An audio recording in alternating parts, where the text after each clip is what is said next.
My parents took my room in my own house, so I served them an eviction notice. I exposed their betrayal, reclaiming my home with one bold stand. Will my truth shatter their entitlement forever? Hi, I'm Sophia Bennett.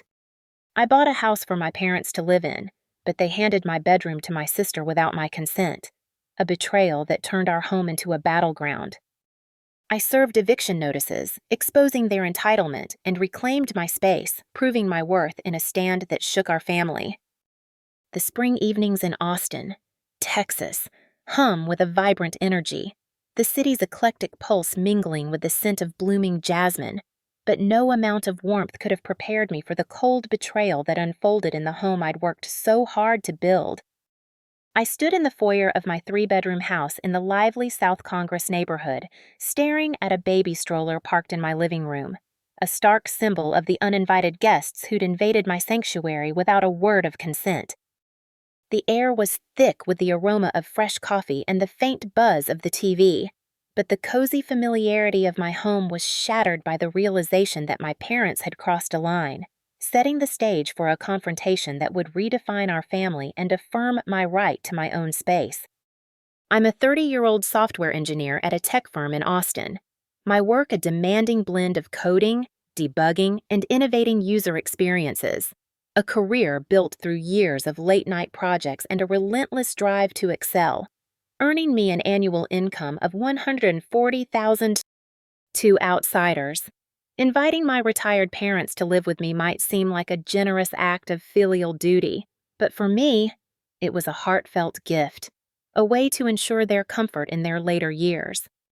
Growing up as an only child in the suburbs of San Antonio, I was the driven daughter, the one who studied hard and planned meticulously, while my parents, Richard and Elaine, both retired teachers, sacrificed to give me a stable life. Family gatherings, Thanksgiving dinners, summer barbecues were filled with their stories of classroom triumphs, never my achievements, like the app I developed that boosted our company's revenue or the long hours I logged to secure my financial independence. I was their pride, but also their provider, my role evolving into the one who paid for everything: mortgage, utilities, groceries, cleaning services in the house I'd bought for us to share. I'd always believed that giving back to my parents, who'd worked tirelessly for me, was my duty, a way to honor their sacrifices and build a new chapter of family life rooted in mutual respect. Last year, I purchased a three-bedroom house in South Congress, a charming, mid-sized home with a small backyard and a living room perfect for family dinners.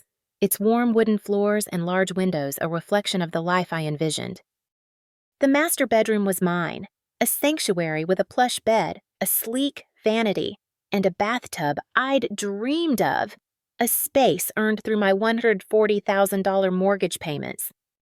The second room became my home office, essential for my 80% remote work, equipped with dual monitors, an ergonomic chair, a soft desk lamp, and a bookshelf of coding manuals, a haven of focus in my demanding world. The third was a guest room with a folding bed and a wooden wardrobe, ready for occasional visitors, but mostly a quiet space waiting for purpose. My parents moved in, their presence a comfort at first, their early mornings tending to the garden or baking bread a cozy routine, my diary noting they're happy here. I'm doing right by them. The betrayal began subtly, a slow erosion of boundaries that I didn't notice until it was too late. One Sunday afternoon, as I worked in my office, debugging a tricky piece of code, Mom knocked, holding a cup of chamomile tea, her usual gesture but with an edge of unease in her eyes. "Sophia, we need to talk," she said, her voice softer than usual, a nervous smile flickering. "Your sister, Emily, and her husband, Tom, are struggling in Denver. Tom's company had layoffs, and Emily's 5 months pregnant." I nodded, aware of Emily's pregnancy but not their troubles, my stomach tightening as I sensed where this was headed. "I was thinking they could stay here for a bit," Mom continued, "just until Tom finds work. Maybe the guest room, or we could rearrange." I gripped my chair, my voice steady but firm. This is my house." "You should have asked me first." Her smile faltered, her tone defensive. "We're family, Sophia. I thought you'd understand." The word family hung heavy, a reminder of the sacrifices I'd made, the $140,000 I'd invested, but also a warning of the boundaries being tested, my diary noting they're assuming too much. I need to be clear. 2 days later, I returned from a long day at the office to a scene that stopped me cold. The front door opened to reveal Emily and Tom's luggage stacked in the foyer, a shiny new baby stroller parked in the middle of my living room, Tom sprawled on the couch with a bag of chips, and Emily chatting animatedly with Mom in the kitchen, as if they'd lived here for months. No heads up, no consent, just an invasion of my space, their presence a violation of the trust I'd extended. "You're home," Mom called, her cheer forced. "Emily got in this morning." "I was going to tell you tonight." I forced a smile, my heart racing, my voice tight, I see. I walked upstairs, shutting my bedroom door, the weight of their presumption settling over me like a storm cloud, my diary capturing. They moved in without asking. This isn't right. Austin's spring night was warm, my resolve a quiet fire, their betrayal a wound I'd turn into strength, a vow to reclaim my home, setting the stage for a battle that would test our family and affirm my boundaries. The uninvited arrival of my sister and her husband in my Austin home was a crack in the foundation of the family life I'd hoped to build, a betrayal that grew as their disregard for my boundaries turned my sanctuary into a battleground. In my South Congress apartment, the spring evening was soft, the city's vibrant hum filtering through the open window, casting a warm glow across the hardwood floors, but the air was thick with the scent of chamomile tea and the weight of a growing conflict. My diary lay open on my desk, its pages a raw chronicle of the invasion Emily and Tom's luggage cluttering my foyer, their casual takeover of my living room, Mom's dismissive cheer a record of the sacrifices I'd made, urging me to reflect on the $140,000 I'd invested in this house, only to be treated as a guest in my own space. The memory of Mom's "we're family" and Emily's entitled presence burned, a painful reminder of the boundaries being trampled, a clarity that crystallized in the crowded chaos of my home, setting the stage for a confrontation that would redefine my role and reclaim my peace.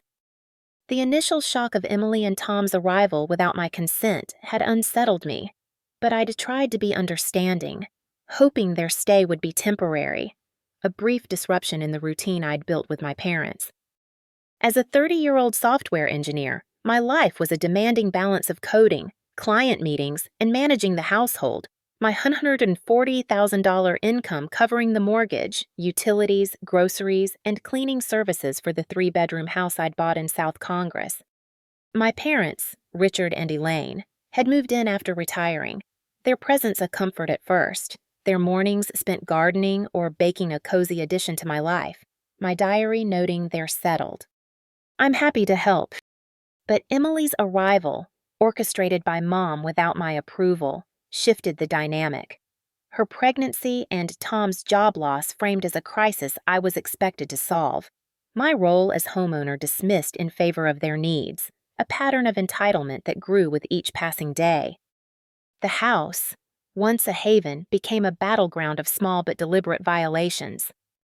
Emily and Tom took over the living room, the TV blaring sports or reality shows, Tom's chip bags littering the couch, Emily's loud video calls echoing through the kitchen, disrupting my work-from-home focus.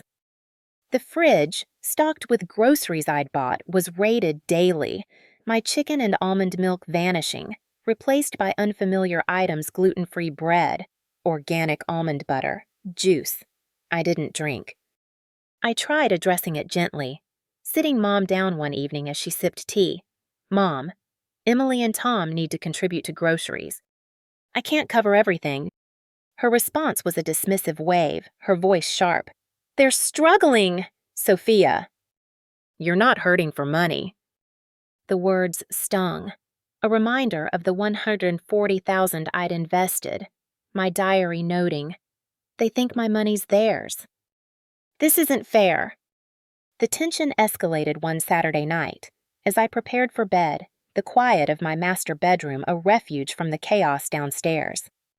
A knock interrupted my routine, Emily standing at the door, her hands on her pregnant belly, her eyes hesitant but calculated. Sophia, can we talk? Mark and I need the master bedroom for the baby. It's bigger, better for a crib. You could use the office for now. The request hit like a cold wave. My sanctuary, the plush bed, the sleek vanity, the bathtub I'd chosen targeted as if it were communal property. Emily, that's my room, I said, my voice steady but firm. You're crossing a line asking for it. She shrugged, her tone casual. It's just temporary. The baby needs space.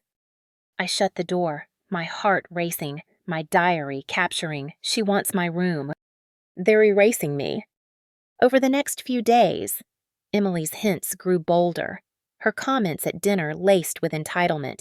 That bathtub would be perfect for the baby. Or, your room's so spacious, even with a crib.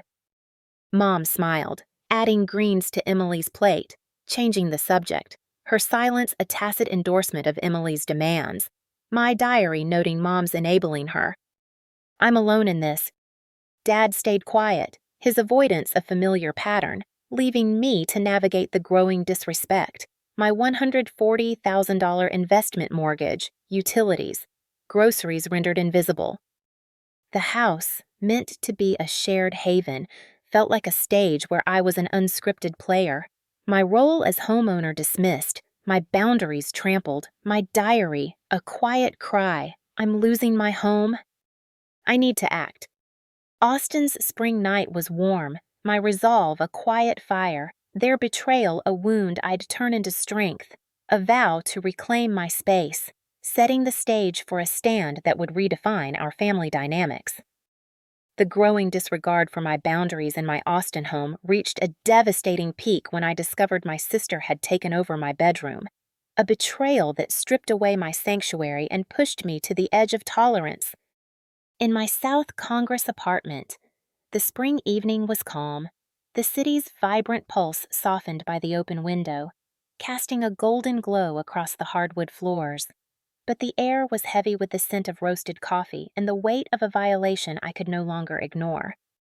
My diary lay open on my office desk, its pages a raw chronicle of the chaos Emily and Tom's uninvited arrival, their consumption of my resources, Mom's dismissal of my concerns a record of the $140,000 I'd invested in this house, urging me to confront the family that had erased my place in it.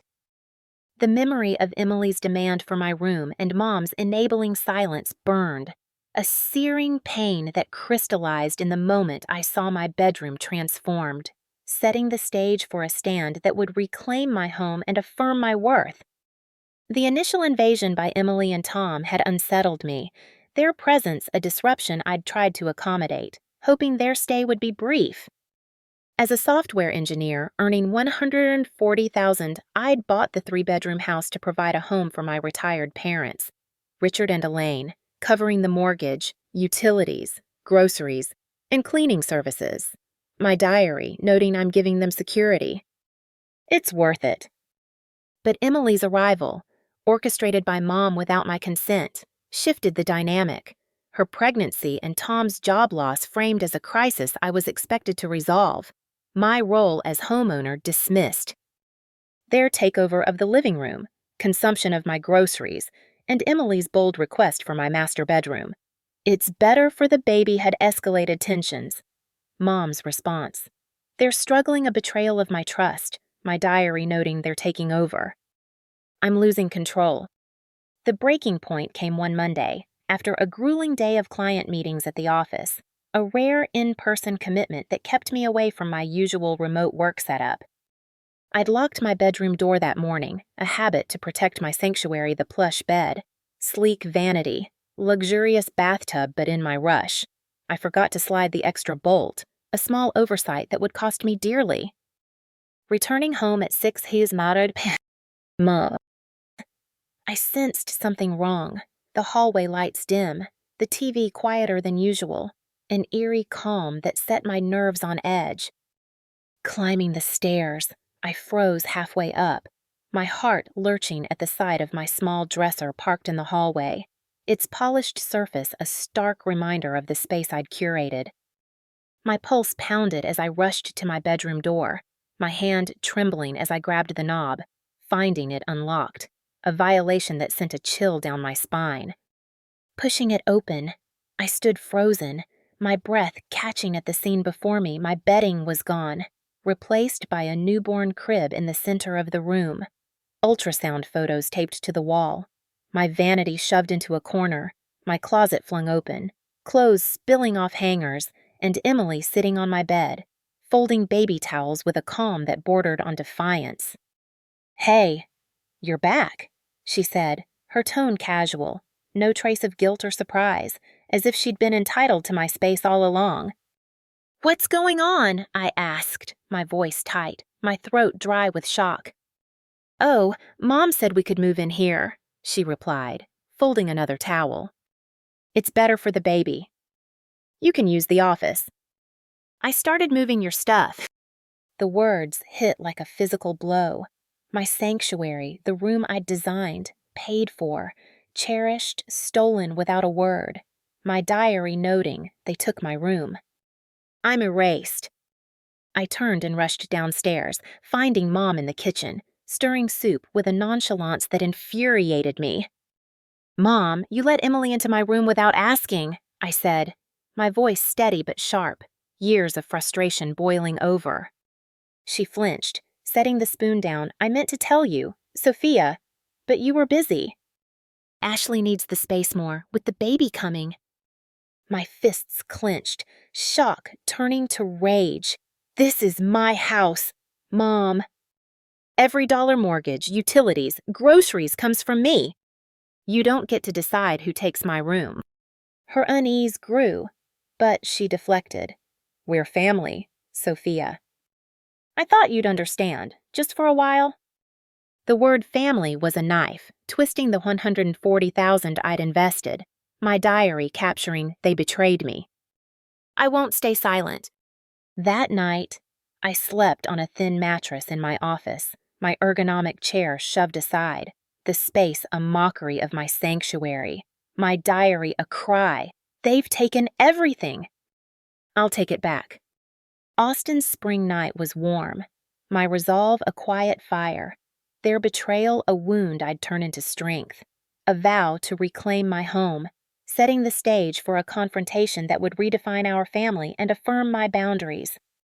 The theft of my bedroom in my own Austin home was a betrayal that pushed me to my limit, forcing me to draw a line in the sand with a bold act that would reclaim my space and challenge my family's entitlement. In my South Congress apartment, the spring evening was serene, the city's vibrant hum softened by the open window, casting a golden glow across the hardwood floors. But the air was thick with the scent of black tea and the tension of a battle I could no longer avoid. My diary lay open on my office desk, its pages a raw chronicle of the violation Emily's takeover of my room, Mom's complicity, the crib in my sanctuary a record of the $140,000 I'd invested, urging me to stand firm against a family that had erased my place. The memory of Emily's casual "Mom said we could" and Mom's dismissive. They need it more burned, a searing pain that fueled my resolve, a decision to serve eviction notices that sparked a confrontation, affirming my worth and setting the stage for a redefined family dynamic. The discovery of my bedroom's transformation crib in the center, my belongings displaced, had been a gut punch. Mom's justification, "Ashley needs the space," a betrayal that shattered my trust. As a software engineer earning $140,000, I'd bought the house to provide for my parents, covering every expense. But Emily and Tom's uninvited presence, their consumption of my resources, and their audacity to claim my room had turned my home into a battleground, my diary noting they've stolen my sanctuary. I'm done. I spent that night in my office, sleeping on a thin mattress, my ergonomic chair a cruel reminder of my displacement, researching Texas property laws on my laptop, combing through eviction clauses, my diary capturing "I'll protect my home." They'll face consequences. The next morning, I drafted 2 eviction notices, one for Emily and Tom, one for my parents requesting they leave within 30 days, printed them, and sealed them in clear envelopes, my hands steady, my resolve unyielding. In the living room, Emily lounged on the couch, popcorn in hand, Tom scrolling his phone, their casual entitlement fueling my anger. I placed the envelopes on the coffee table, my voice calm but firm. These are eviction notices. You have 30 days to leave, or I'll pursue legal action. Emily scoffed, her tone mocking. I'm pregnant. Sophia. This is harsh. I met her gaze. What's harsh is taking my room, eating my groceries, and disrespecting my home. Pregnancy doesn't excuse that. Tom interjected. Did you talk to your mom? Mom emerged, dish towel in hand, her face paling as she saw the envelopes. You're kicking out your family, I nodded, unflinching. If family treats me like an outsider, they don't stay as family. The room fell silent, Ashley's face flushing, Mark storming out, Mom lowering her head, the tension a taut wire, my diary noting they're shocked. I'm standing my ground. That night, I left a 3rd envelope for my parents, my resolve hardening 30 days, or I'll proceed with eviction. The next morning, I escalated, knocking on the master bedroom now labeled Baby Emma in pastel letters, Emily opening the door. Groggy. I handed her a revised notice. You and Tom have 24 hours to leave, or I'll call the police for forced eviction. Her mouth dropped, tears welling. You're kicking out a pregnant woman, I replied. Calm, not a pregnant woman, a woman who ignored my boundaries and took my property. Mark burst from the kitchen, sandwich in hand, shouting, You're heartless. I held up a hand. I installed security cameras last week. Your threats are recorded. His face paled, my diary noting they're cornered. I'm in control. By afternoon, Mom returned from the store, finding Emily sobbing on the stairs. Sophia, what's happening? She asked, rushing over. Emily wailed. She gave us 24 hours to leave. I stood firm.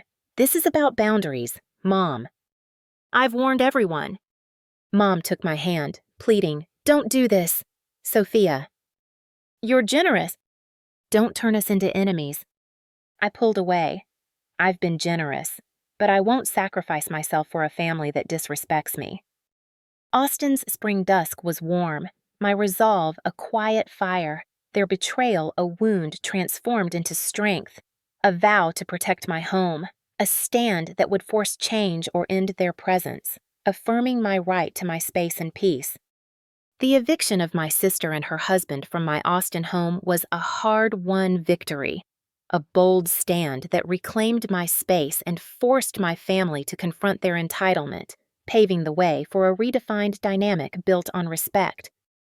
In my South Congress apartment, the spring evening was tranquil, the city's vibrant pulse softened by the open window, casting a golden glow across the hardwood floors, illuminating the master bedroom I'd reclaimed, plush bed restored, vanity in place, bathtub gleaming. The air was fragrant with chamomile tea, a ritual of peace, but it carried a quiet strength, a testament to the boundaries I'd fought to establish. My diary lay open on my vanity, its pages a record of betrayal, rebellion, and triumph Emily's takeover, Mom's complicity, the eviction notices a chronicle of the $140,000 I'd invested, urging me to savor the peace I'd won. The memory of Emily's tears and Mom's pleas lingered, but the restoration of my home and the promise of new boundaries affirmed my worth, a victory that needed no apology, only the courage to stand firm, a truth that reshaped our family into one of mutual respect. The bedroom takeover had been a devastating betrayal. Emily's crib in my sanctuary. Mom's justification, they needed more, a dismissal of my $140,000 investment. The eviction notices 30 days, then 24 hours for Emily and Tom had sparked chaos. Emily's sobs and Mark's threats met with my resolve. Backed by Texas law and security cameras, my diary noting I took back my home. They're gone. At 4:12 p. Move. In, their SUV pulled out. No goodbyes. Their departure a quiet end to their invasion, my diary capturing it's over. My home breathes again. That evening, I reclaimed my bedroom, restoring my bedding, rehanging my photo frame, the space a symbol of my victory, my diary noting this is mine. I'm whole. Mom knocked at 10 hosiery p. Me.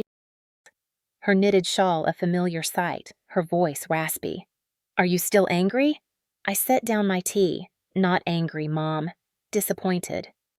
She nodded, eyes tired. I thought helping Emily was right, but I hurt you. I'm sorry for not standing by you, for forgetting you carry this house. Her words, heartfelt, softened the wound, my diary noting, she sees me now. I replied, I bought this house for you and Dad, but I won't be a wallet. We can live together, but with rules, boundaries, respect, no assumptions. She agreed, promising to talk to Dad, my diary capturing, we're starting over. Honestly. The next morning, Dad's note, pancakes in the kitchen. Sweetheart was a small gesture, a sign of change, my diary noting they're trying. I'll give them a chance. A week later, Mom brought a photo album, flipping through memories me as a child. Dad teaching me to bike. Emily and me at Christmas, her gentle touch, a silent apology. My diary noting we're healing, but with boundaries. I said I don't want to lose this family, but no one trades self-respect for love. She held my hand. No one will. Sophia. I promise. Austin's spring dawn was bright, my resolve a quiet fire, their betrayal a wound transformed into strength, a vow to live authentically, my $140,000 a symbol of my worth, a triumph that let their entitlement fade, affirming my right to a home where respect reigns.